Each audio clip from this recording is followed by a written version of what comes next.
షిన్సెంగుమి సైనికులు ఒకరినొకరు భయపెట్టుకోవడానికి దెయ్యాల కథలు చెప్పుకుంటూ రాత్రి గడిపారు. ఈ విషయాలను నమ్మని హిజికాతా ఒక్కడే తన గదిలో ఉన్నప్పుడు ఎవరో తన పేరును జపిస్తూ చనిపోమని చెప్పడం వింటాడు. అతను బయటికి వెళ్లి చూడగా తనను చంపడానికి ఒక విచిత్రమైన ఆచార దుస్తుల్లో ఉన్న సౌగో కనిపిస్తాడు.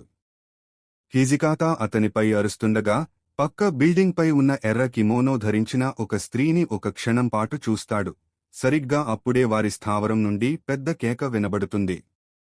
తరువాతి రోజు వారి సైన్యంలో 18 మంది దెయ్యపు ఎర్ర కిమోనో ధరించిన స్త్రీ చేత దెబ్బతిన్నారు. దెయ్యాల గురించి సౌగో, హిజికాతా మరియు కొండో మాట్లాడుకుంటున్నారు. అంతలో యమజాకి పట్టణం నుండి 3 భూత వైద్యులను దెయ్యాన్ని వదిలించడానికి తీసుకువస్తాడు. ఆ భూత వైద్యులు మరెవరో కాదు, తమను గుర్తించకుండా ఉండేందుకు బాగా లేని దుస్తులు ధరించిన యోరోజుయా బృందం.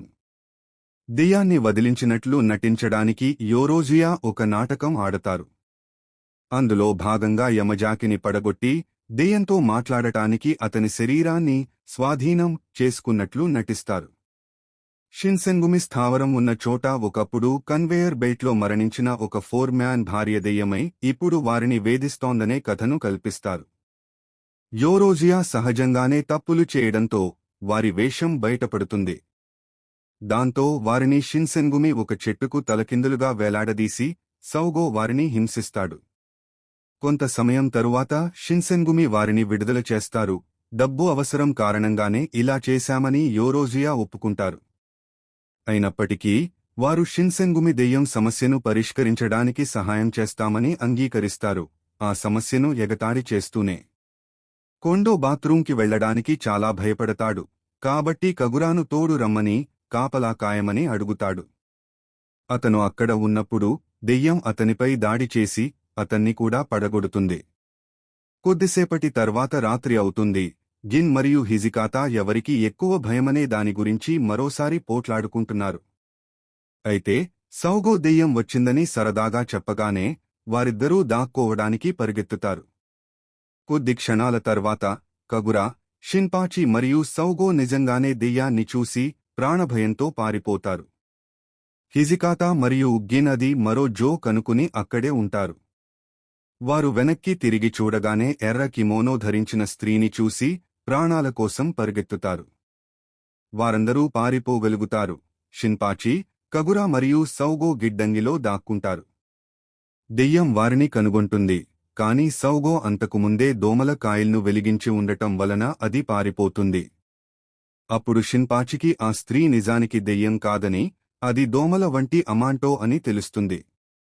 అదే సమయంలో చిన్న సరస్సులో దాక్కున్న గిన్ మరియు హిజికాతాపై ఆ స్త్రీ దాడి చేస్తుంది. వారు దాక్కోవడానికి ప్రయత్నిస్తున్నప్పుడు అనుకోకుండా ఆ దెయ్యాన్ని పడగొట్టి చివరకు దానిని పట్టుకుంటారు. తరువాతి రోజు షిన్సెంగుమి ఆ అమాంటోను ఒక చెట్టుకు తలకిందులుగా వేలాడదీస్తారు. తాను చేసిన దానికి చింతిస్తున్నానని, అయితే తాను గర్భిణి కావడంతో శక్తి అవసరమై ఇలా చేశానని వారికి చెబుతుంది. గిన్ మరియు హిజికాతా మళ్లీ ఎవరికి ధైర్యం ఎక్కువ అనే దానిపై గొడవపడతారు, కాని వారి వెనుక ఉన్న తలుపును కగురా కేవలం తెరవడంతో మళ్లీ భయపడతారు.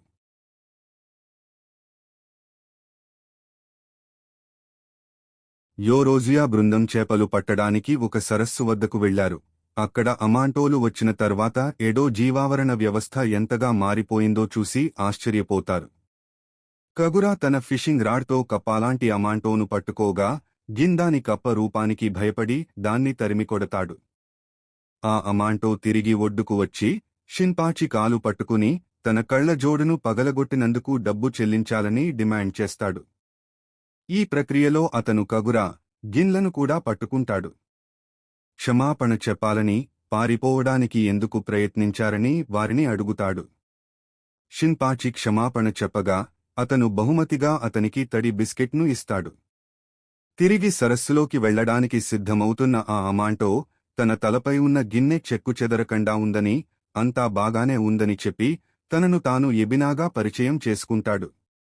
సరిగ్గా అదే సమయంలో ఒక గోల్ఫ్ క్లబ్ విసిరివేయబడి అతని తలపై ఉన్న గిన్నెను పగలగొడుతుంది. దాంతో ఆ అమాంటో చాలా సిగ్గుపడతాడు. ఆ క్లబ్ను యాదృచ్ఛికంగా ఆ ప్రాంత యజమాని విసిరాడు. అతను ఆ సరస్సును మట్టితో నింపి పెద్ద గోల్ఫ్ కోర్సుగా మార్చాలని చూస్తున్నాడు. అందుకే ఎబినాను అక్కడి నుండి వెళ్ళిపోవాలని పదే పదే బెదిరిస్తుంటాడు. ఎబినా సరస్సును వదలడానికి నిరాకరించి బెదిరింపులను పట్టించుకోడు.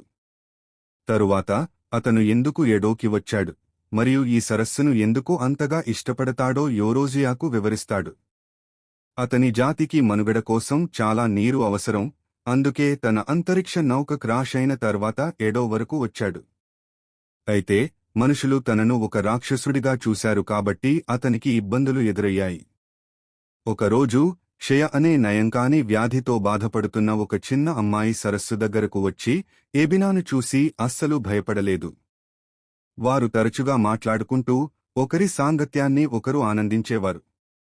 ఆ అమ్మాయి తన వ్యాధి కారణంగా ఈత కొట్టలేకపోయేది, కాని ఎబినా ఈత కొట్టే సామర్థ్యం చూసి అసూయపడేది. ఆమె పూర్తిగా కోలుకుని ఈత కొట్టగలిగే వరకు సరస్సును సురక్షితంగా ఉంచుతానని ఎబినా ఆమెకు మాట ఇచ్చాడు. అప్పటినుండి చాలా సంవత్సరాలు గడిచాయి.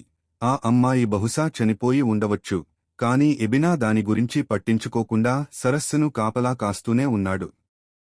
అదే రాత్రి యోరోజియా బృందం కప్పల వేషం వేసుకుని సరస్సును మట్టితో నింపడానికి ప్రయత్నించిన యజమానిని మరియు కూలీలను భయపెట్టి తరిమి కొడతారు. మరుసటి రోజు గిన్ మళ్లీ సరస్సు వద్ద చేపలు పడుతూ ఆ యజమాని ఆ ప్రాంతాన్ని అమ్మేశాడని, కాబట్టి సరస్సు కొంతకాలం వరకు సురక్షితంగా ఉంటుందని ఎబినాకు తెలియజేస్తాడు. దీనికి గిన్ కారణమా అని ఎబినా ఆశ్చర్యంగా అడగ్గా, గిన్ ఆ ప్రశ్నకు సమాధానం చెప్పకుండా సరస్సులో ఈత కొడుతున్న ఒక చిన్న చేపను గమనించడంపై దృష్టి పెడతాడు. ఎడోలో భయంకరమైన వేడి ఉంది.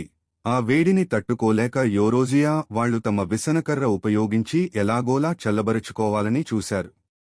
గిన్ మరియు కగురా ఆ విసనకర్ర కోసం కొట్లాడుకుని చివరికి దాన్ని విరిచేశారు.